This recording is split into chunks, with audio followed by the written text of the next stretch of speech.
entonces segundo libro de Samuel, capítulo 23, que es el penúltimo capítulo, y ya el título dice las últimas palabras de David. Últimas palabras que él expresa desde su corazón al Todopoderoso. Vamos a leer cuáles fueron esas últimas palabras. Estas son las palabras postreras o últimas, ¿no?, de David. Dijo David, hijo de Isaí, dijo aquel varón que fue levantado en alto, el ungido del Elohim de Jacob, el dulce cantor de Israel. Esta es la manera que se le presenta, ¿no?, como el ungido del Todopoderoso. ¿Qué es ungido? La palabra ungido es igual que, como hoy nosotros conocemos, Cristo y también Mesías, Mashiach. Cada vez que la persona dice Cristo, lo que realmente está hablando es de ungido.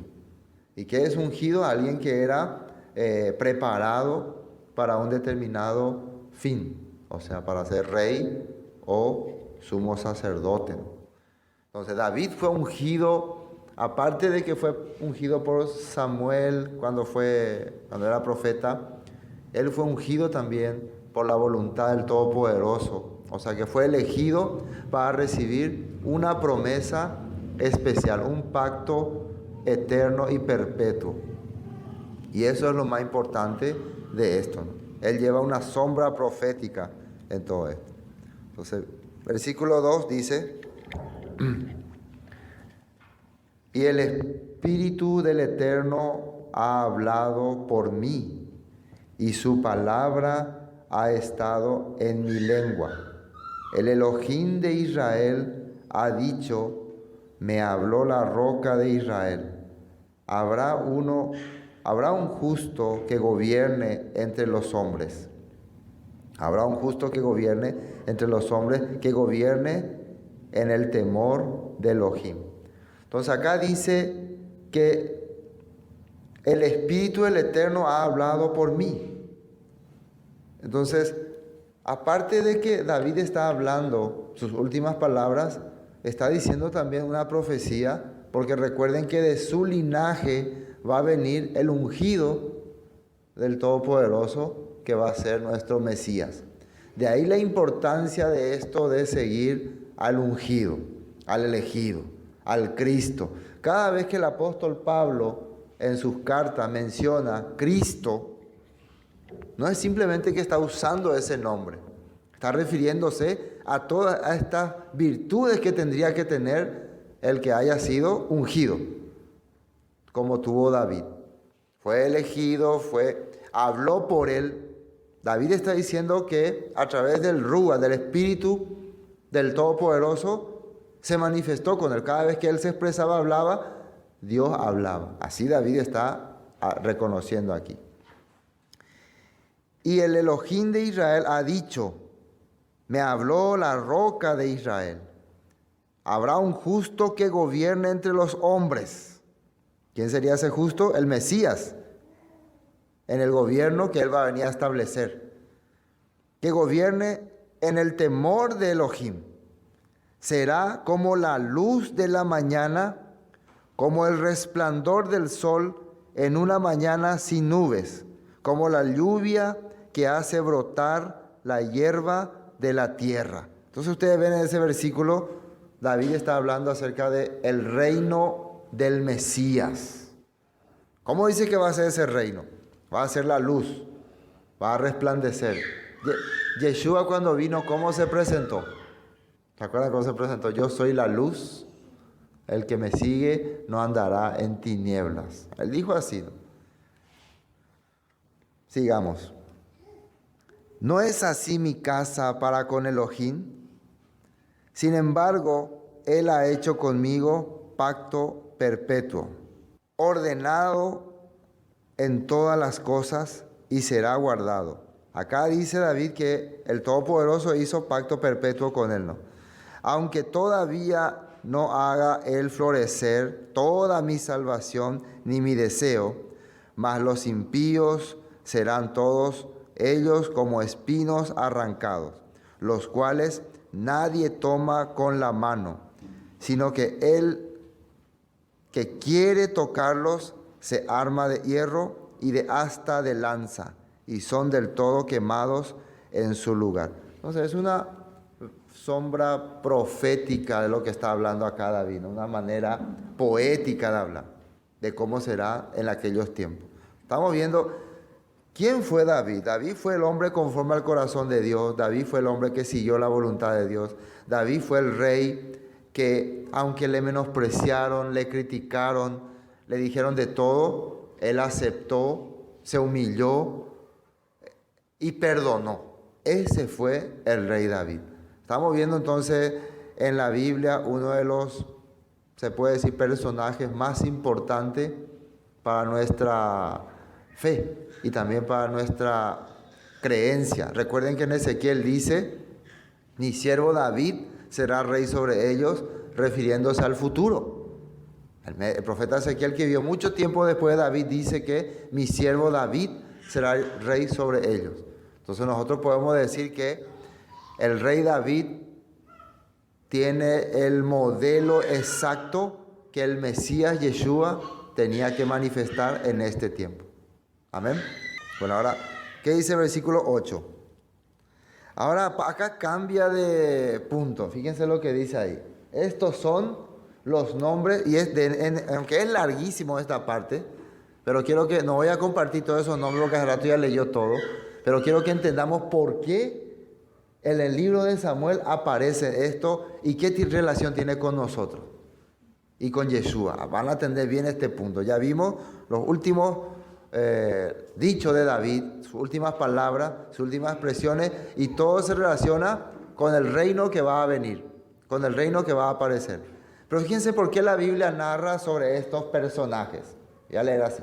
Estos son los nombres son hombres que han manifestado algo. Recuerden, cada vez que aparece tu nombre o el nombre de alguien en la escritura, es porque algo hizo. No es porque está nomás. Algo hizo. O hizo algo bueno o hizo algo malo. Vamos a ver. De los valientes que tuvo David. Sale ahí valientes. Personas que han decidido seguir a David.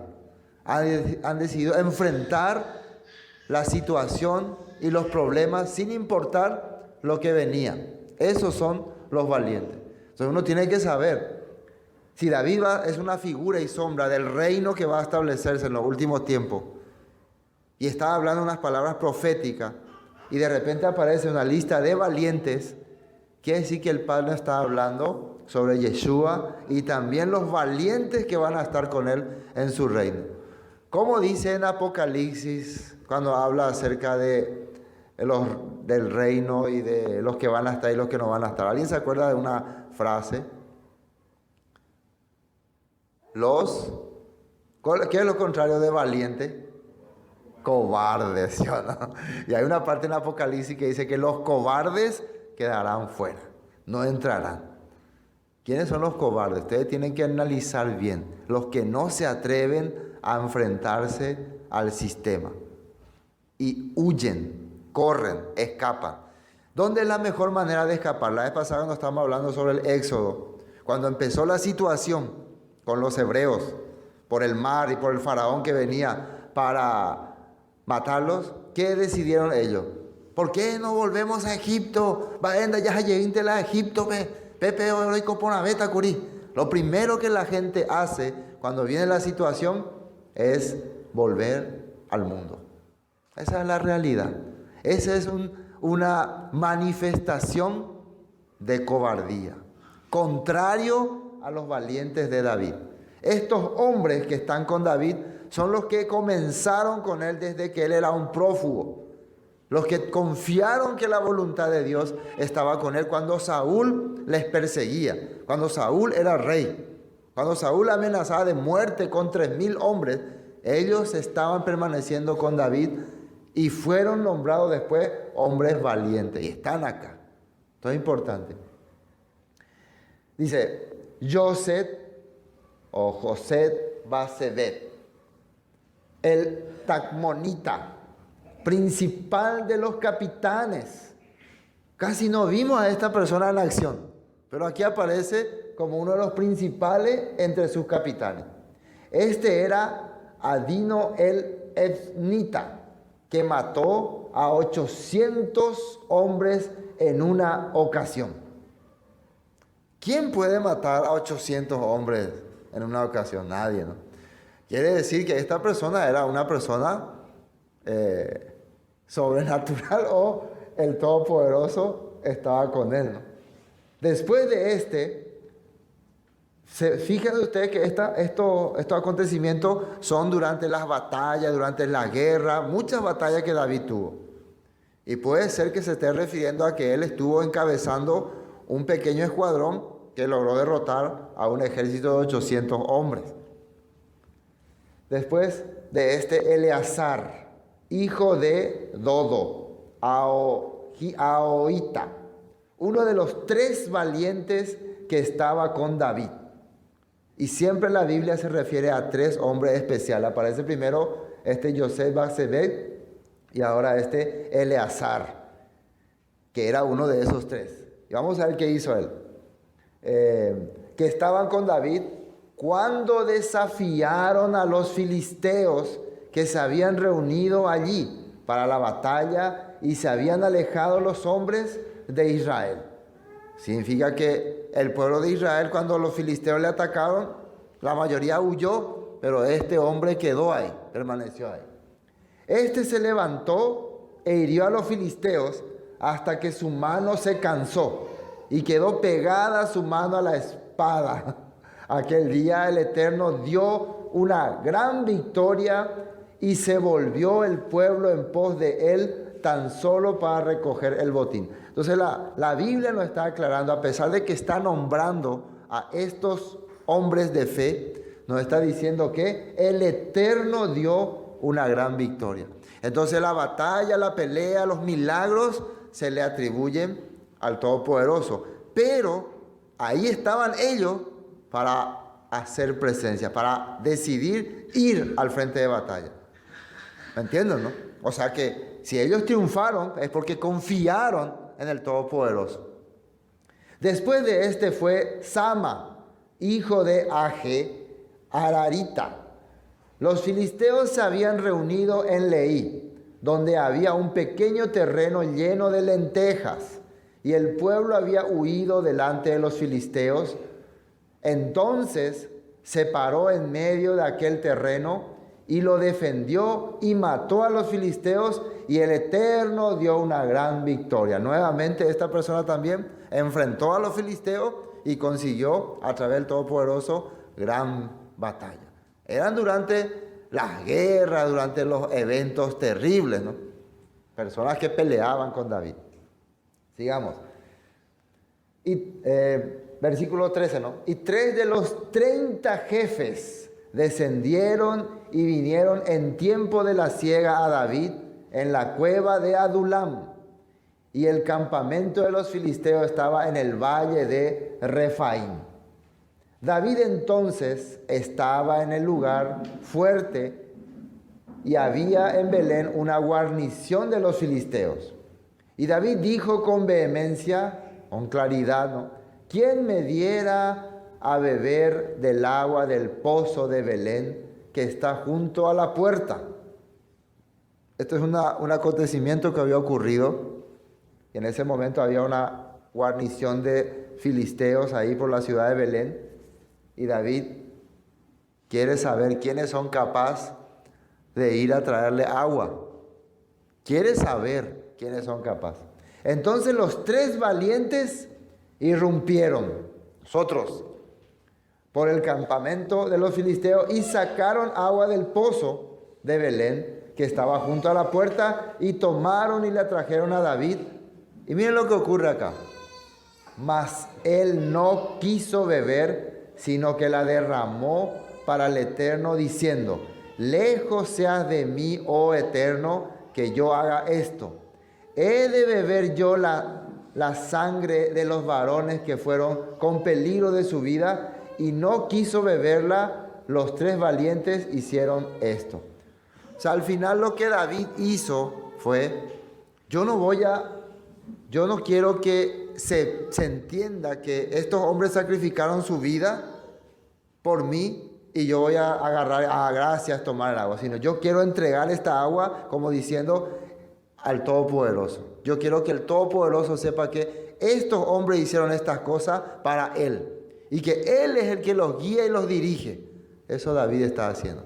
Hasta en sus últimas circunstancias, él no quería que la gente sienta que a él le tienen que idolatrar o adorar, sino que todo esto es gracias a la fuerza de nuestro Rey. Por eso él entregó esa agua, es como que lo entregó como una ofrenda a nuestro Dios Todopoderoso. Bueno, continuemos. 18. Abisai, hermano de Joab, hijo de Sarvia, fue el principal de los 30. Ahí habla ya de Abisai, ¿no? Este alzó su lanza contra 300 a quienes mató y ganó renombre con los 3. Él era el más renombrado de los 30 y llegó a ser su jefe, mas no igualó a los 3 primeros. Ya empieza a hablar de las actividades y de la hazaña que hicieron estas personas. Después, Benaía, hijo de Joiada, sería sobrino, ¿no?, de David, hijo de un varón esforzado grande en proezas de Casel. Este mató a 2 leones de Moab, y él mismo descendió y mató a un león en medio de un foso cuando estaba nevando. Estos leones estaban por amenazar algunas tiendas que ellos tenían. Es como decir que vienen leones para amenazar, y él se encontró con ellos, entonces decidió enfrentárselo. Se puede decir, ¿y por qué no pidió ayuda? Es momento como que mientras él se va a pedir ayuda, o mientras él va a buscar a alguien para que venga a ayudarle a matar a los leones ya pueden venir, pueden atacar a alguien en el campamento. Entonces él, que decidió, voy a enfrentarme con ellos. O sea que si perezco, voy a perecer, pues yo no voy a dejar que estos le dañen a mi pueblo. ¿Entienden esta parte? También mató a un egipcio. Ya tienen aquí esta hazaña. Hombre de gran estatura, y tenía el egipcio una lanza en su mano, pero descendió contra él con un palo. El otro tenía una lanza y Benaía tenía un palo. Y con un palo ya se le fue, ¿no?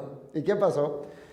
Y en su mano, pero él descendió contra él con un palo y arrebató al egipcio la lanza de la mano y lo mató con su propia lanza. O sea que le hizo un tipo Bruce Lee. ¿Sí o no? No sé. Ahora, el que la Biblia resalte esta hazaña, quiere decir que estas personas, no importa si perecían, si morían. En su mente solamente estaba: yo voy a hacer la voluntad de Dios, voy a defender a mi pueblo. Por eso le llamaba valentía, valiente. Decidieron defender a su pueblo. Ese corazón era el corazón que tenía David. Esto hizo Benaía, hijo de Joiada, y ganó renombre entre los 3 valientes. Estuvo también entre los 3 valientes. Fue renombrado entre los 30, pero no igualó a los 3 primeros. Y lo puso David como jefe de su guardia personal. Ahí podemos ver que le nombró como uno de sus hombres de confianza. Asael, hermano de Joab. Sabemos lo que le pasó a él, ¿no? La Biblia no le olvida, ¿no? Fue de los 30, Elaam, hijo de Dodo de Belén, Sama, Herodita, Elica, Herodita, Eles, Paltita, Ira, hijo de Iques, Tecoita. Y ahí va a hablar de un montón de nombres. Si voy a leer todo, me voy a quedar todo trabado. Por eso no, porque ya hace rato ya leyó todos los nombres. Vamos a bajar hasta 37. Sele, amonita, Sarai, Berorita, escudero de Joab, hijo de Sarvia. Y 38, Ira y Trita, Garet y Trita. Urías, Eteo, 37 por todos. También, último ahí también se acuerdan de Urías, ¿no? Y recuerden que hubo un acontecimiento terrible con Urías, cuando él fue entregado prácticamente a los amonitas para morir por David. Pero David reconoció, aceptó, se humilló. Y acá figura entre sus 37 valientes. Bueno, hasta acá, larguísimo este capítulo, yo no leí mal los nombres. ¿Qué es lo que la Biblia nos quiere enseñar con esta gente, con estos valientes? Y por eso tenemos que analizar un poco qué Yeshua dijo también acerca de las personas que andaban y peleaban y caminaban con él. Por eso ahora quiero leer Mateo capítulo 16. Vamos a Mateo capítulo 16. Mateo 16. Vamos a analizar todo lo que David habló desde el punto de vista de su descendiente Yeshua. En Mateo 16 es donde le preguntan, ¿no?, en la confesión de Pedro, Yeshua, acerca de quién es él, ¿no? Y ellos le contestan que tú eres el Hijo del Dios viviente. Versículo, vamos a ir al 21 ahora, versículo 21. Desde entonces comenzó Yeshua a declarar a sus discípulos que le era necesario ir a Jerusalén, padecer mucho de los ancianos, de los principales sacerdotes y de los escribas, y ser muerto y resucitar al tercer día. En síntesis le está diciendo, yo voy a pasar terribles cosas, terribles situaciones.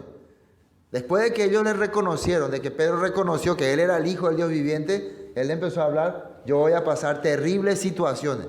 Entonces, ¿cómo empezó a hablar ahí Pedro? El versículo 22 dice, entonces Pedro, tomándolo aparte, comenzó a reconvenirle diciendo, Señor, ten compasión de ti, en ninguna manera te acontezca esto te acontezca. Quiere decir que Pedro le está hablando, Yeshua está hablando de que va a venir una situación difícil y Pedro está diciendo, en ninguna manera esto te acontezca. ¿Qué significa? Él no está aceptando que venga dificultades en su vida. No, por favor, problemas no. ¿Ustedes me entienden, no? Entonces, cuando vos decidís caminar para Dios, cuando vos decidís hacer la voluntad de Dios, ¿qué te espera? Todo tranquilidad, todo felicidad. Problema con la familia, con el vecino, con la mamá, con el esposo, con la esposa, con la tía, con la abuela. Con todo el mundo tenés problemas. Entonces, ¿qué es lo primero que uno quiere hacer? Entonces, en ninguna manera me acontezca esto. Yo, evitando los problemas, generalmente la gente que hace, se queda atrapado por alguien. ¿Y qué le dice Yeshua? Pero él volviéndose dijo a Pedro, quítate de delante de mí. ¿Cómo le llama ahí? Adversario. No directamente le está llamando el diablo que engañó a Eva, sino adversario. Eres un contrario a mi voluntad. Así le está diciendo. Quítate delante de mí, adversario, me eres tropiezo, porque no pones la mira en las cosas de Elohim, sino en la de los hombres. El hombre que busca tranquilidad, que nadie le moleste. A ni quien se molesta, por favor. Sé que hay que ser tranquilo, sé la problema y a veces. No, pente, solucionar. Yo no tengo tiempo, yo estoy en otras cosas. Ese es adversario. Eyei Serenondewi, le dice el Todopoderoso. Dios no le va a usar a esa persona. Ese no es un valiente. ¿Cómo se llama ese? Cobarde. Miren lo que Pedro está escuchando. Pero Yeshua le está diciendo porque con ese corazón no vas a avanzar en mi tarea, en mi misión. Los cobardes quedarán fuera. Y después que le dice, entonces Yeshua dijo a sus discípulos, si alguno quiere venir en pos de mí, ¿qué dice ahí? Niéguese a sí mismo, tome su cruz y sígame. ¿Qué significa esto? Tome su cruz. Es como decir, acepte la persecución que va a venir sobre usted. La cruz era un símbolo de alguien que se rebelaba contra el sistema.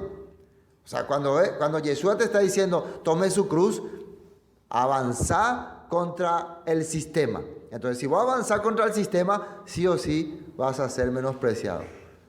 ¿Entiendes, no? El sistema te obliga a hacer estas cosas. Bueno, si vos querés ser mi discípulo, querés seguir en pos de mí, tome tu cruz y sígame. Ese se llama valiente. Eso fue lo que hicieron los valientes de David.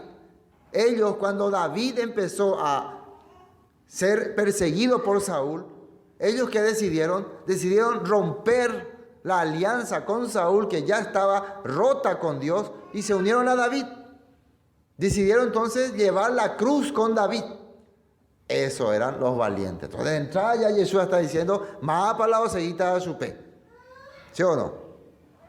Bueno, ¿qué más dice ahí? Versículo 25, porque todo aquel que quiera salvar su vida, que dice ahí, la perderá. Y todo aquel que pierda su vida por causa de mí, la hallará. Entonces, salvar su vida, ¿qué significa? Si ustedes quieren vivir para el sistema, para el mundo, en aquel tiempo, para Saúl, para la orden de Saúl, para el plan de Saúl, van a morir. ¿Por qué? Porque Dios ya había sentenciado a Saúl. Dios ya le había quitado el reino de Saúl. ¿Se acuerdan de alguien en el tiempo de David que le defendió a Saúl y que le menospreció a David? ¿De quién se acuerda? A ver si viene en su mente. ¿Quién fue? Nabal. ¿Se acuerdan? Nabal, el necio, el esposo de Abigail. ¿Quién eres tú? Según yo escuché, eres un fugitivo. Cuando David le pidió ayuda. Era de los unos que había ya decidido. Él prefirió unirse con con Saúl, permanecer en el reino de Saúl y al final encontró la muerte. Entonces eso la Biblia nos está explicando aquí. Estamos captando entonces quiénes son los valientes de David. ¿Por qué su hazaña? ¿Por qué sus actitudes? Y esto Dios está viendo. Ahora le está diciendo qué necesitan para avanzar. Porque ya leímos esa parte. Porque ¿qué aprovechará el hombre si ganare todo el mundo y perdiere su alma? ¿O qué recompensa dará el hombre por su alma? Porque el Hijo del Hombre vendrá en la gloria de su Padre con sus ángeles. Entonces pagará a cada uno conforme a sus fe. ¿No? Esto está diciendo un predicador que habla de la ley o el maestro Yeshua. Si ustedes prefieren servir al sistema, vivir para el sistema, entonces ustedes perderán su alma, porque Yeshua va a venir en su gloria cuando venga a reinar como David, cuando venga a establecer su reino, para pagar a cada uno conforme a su obra. Ahí sale una referencia. Mateo 25:31, cuando el Hijo del Hombre venga en su gloria y todos los santos ángeles con él, entonces se sentará en su trono de gloria, al juicio del trono blanco. ¿Y qué son obras? En otras versiones dice acciones. Obras se llaman acciones. Cuando nosotros leímos los valientes de David, ¿solamente salía su nombre o qué salía también? Sus acciones. Y generalmente cuando ellos decidieron arriesgar su vida, ¿era por quién? Porque seguían en pos de su rey. Tomaban su cruz y defendían a su rey porque su rey era el escogido de Dios, el ungido del Eterno. ¿Me entiende o no? Eso nosotros tenemos que analizar cuando vemos este punto. Vamos a otro capítulo, Lucas 18. Lucas 18. Lucas 18, un joven rico, versículo 18. Un hombre que viene con todas las intenciones de querer agradar al Padre, de querer pensar que estoy bien, estoy caminando bien. Atiendan acá. Un hombre principal le preguntó, diciendo, maestro bueno, atiendan bien a esa pregunta, marcame calé. ¿Qué haré para heredar la vida eterna? Si ustedes se dan cuenta, ahí sale la palabra heredar y sale también vida eterna. Heredar vida eterna. Heredar quiere decir que vos recibís algo de alguien, una ¿cómo se puede decir? Un bien de alguien. Alguien te dejó. ¿Quién recibió la herencia de tener la vida eterna? Abraham. Abraham recibió esa herencia. Entonces, ¿qué haré para heredar la vida eterna? Y vida eterna significa una vida que no es de este mundo natural, terrenal, sino que viene del eterno. Por eso nosotros le llamamos el eterno. Entonces, una vida constante, continua. Ahora, ¿qué puedo hacer para ser parte de esa herencia? Y claro, si vos querés ser parte de una herencia, tenés que ser parte de una familia, ¿sí o no? Si yo, por ejemplo, vengo, yo también quiero heredar los bienes de tal persona. Entonces el abogado va a mirar si yo tengo alguna relación con esa familia. Si yo no tengo nada que ver con esa familia, ¿yo puedo heredar eso? Claro que no. Entonces, si alguien quiere heredar la vida eterna, tiene que ser parte de la familia del que recibió esa promesa, que fue Abraham. Ahora, vamos a ver qué le dice Yeshua a él. Yeshua le dijo, ¿por qué me llamas bueno? Ninguno es bueno sino solo Elohim. Los mandamientos sabes, ahí está claro. Arranca con los mandamientos. No adulterarás, no matarás, no hurtarás, no dirás falso testimonio, honra a tu padre y a tu madre. ¿Por qué estos mandamientos son necesarios para heredar la vida eterna? Porque estos mandamientos son la base para enfrentarse al sistema. ¿Sí o no? Porque cuando vos aplicas estos mandamientos a tu vida, ¿qué está haciendo? Te está enfrentando al sistema.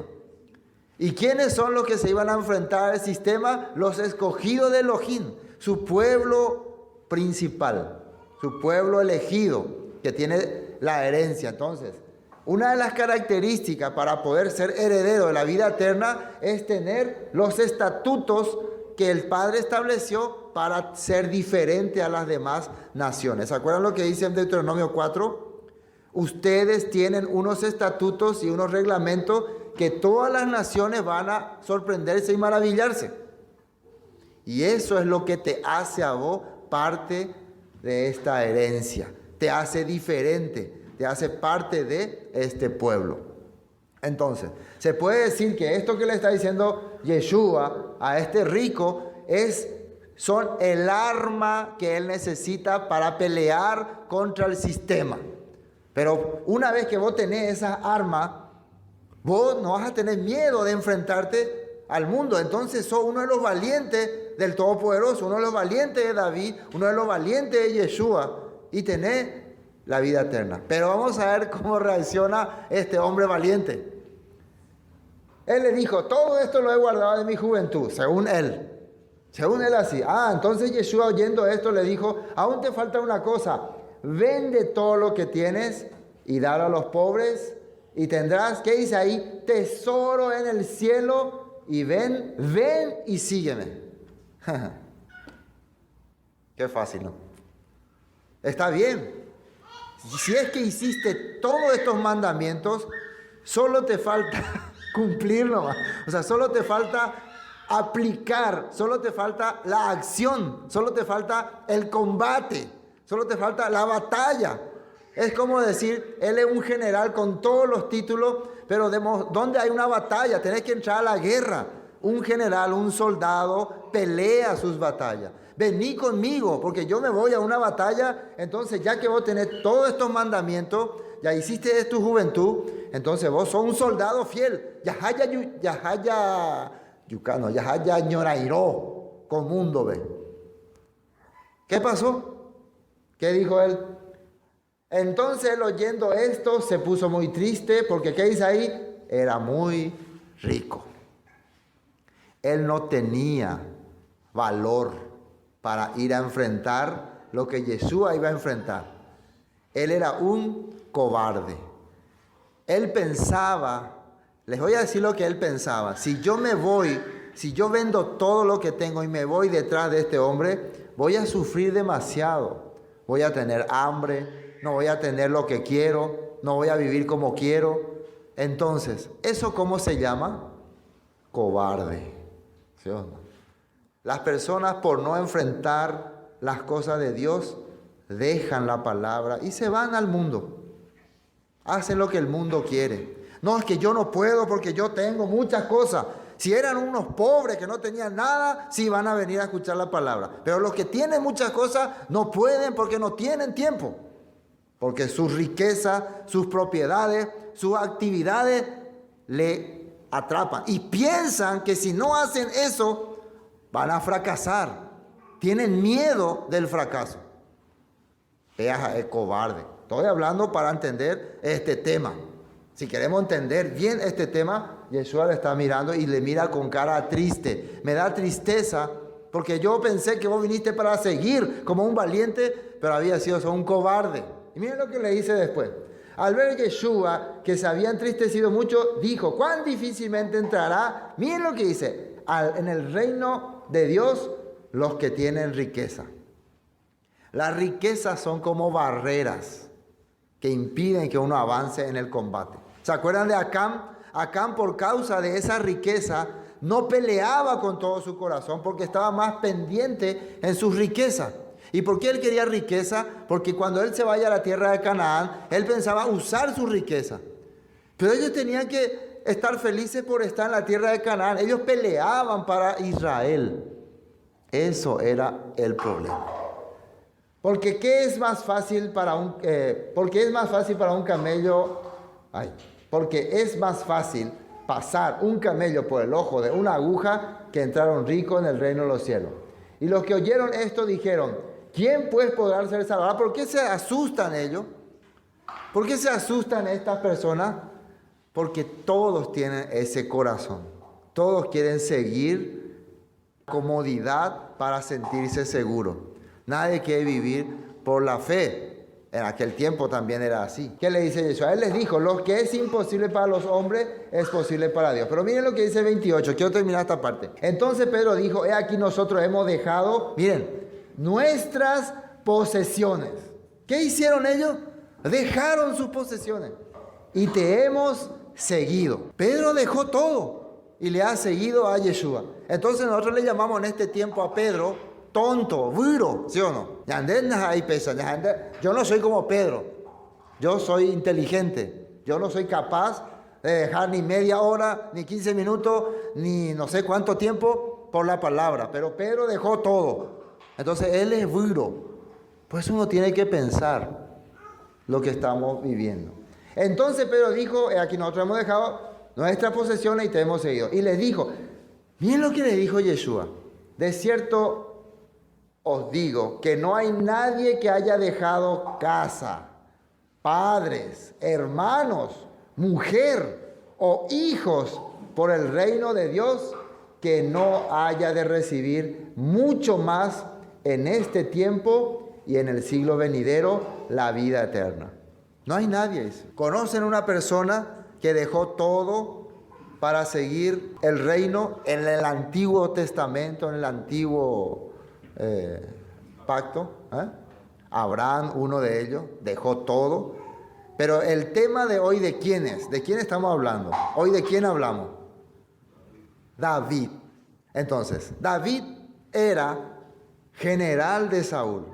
David vivía como un hombre principal de Saúl. Pero por hacer lo correcto, por servir a Dios, él dejó casa, padres, esposa, todo dejó. Y se fue al desierto con sus 400 hombres. Se fue a vivir como un mendigo. Se fue a vivir aparentemente como un pobre hombre. ¿Pero por qué hacía él eso? Porque él estaba haciendo la voluntad del Padre.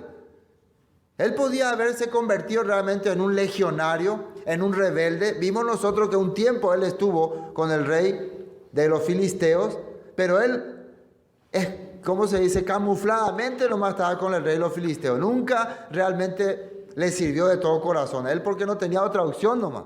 En su corazón siempre estaba su pueblo. Entonces muchas cosas David dejó para servir al Todopoderoso. ¿Y cuál fue su recompensa? Dios le hizo rey, Dios le dio muchas mujeres, le dio muchos hijos, le dio un castillo, un palacio, un reino, le estableció como herencia perpetua el reino de Israel. Nada más y nada menos que eso nomás le dio. Eso hizo David. Pero recuerden que él nunca buscó ser rey. Solamente él buscó servir a su Elohim. Amén. Bueno, vamos a un texto más, ya voy terminando. Lucas 22. Lucas 22, versículo 28. Yeshua está haciendo el nuevo pacto con su pueblo, con sus discípulos. Él había escogido a estos discípulos entre 70, así como David mostró sus 37 principales. Yeshua también tuvo casi 5,000 discípulos tuvo. De esos 5,000 eligió unos 70 y de esos 70 eligió unos 12. Que representaban a las 12 tribus de Israel. Entonces, a estos discípulos que están con él, que le han seguido, miren lo que Yeshua les ha dicho. Pero vosotros sois los que habéis permanecido conmigo en mis pruebas, en mis dificultades, en mis situaciones duras. Cuando todos decidieron huir, correr, escapar, ustedes estuvieron ahí. Ustedes no escaparon. Por eso en la iglesia se tiene que entender bien este punto. Nosotros no tenemos que pensar qué hace el otro. Por ejemplo, si el otro está o el otro dio, el otro hace. No, ¿qué hago yo? Tenemos que pensar. ¿Entienden este punto, no? Esto nosotros tenemos que personalmente.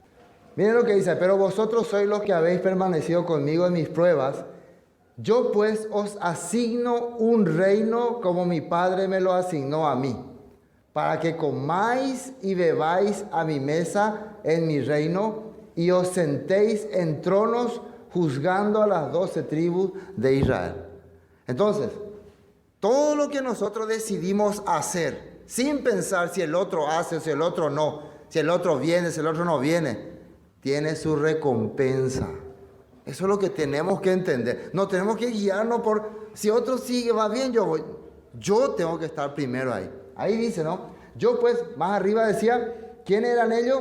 Vosotros sois los que habéis permanecido. Ese permanecido quiere decir que otros no permanecieron. La palabra permanecer también es igual a perseverar. Permanecer y perseverar son iguales. Ellos continuaron, siguieron. Entonces, conmigo en mis pruebas, pues yo asigno, llame EPM. Llame esta PM un reino como mi Padre me lo asignó a mí. Un reino, autoridad.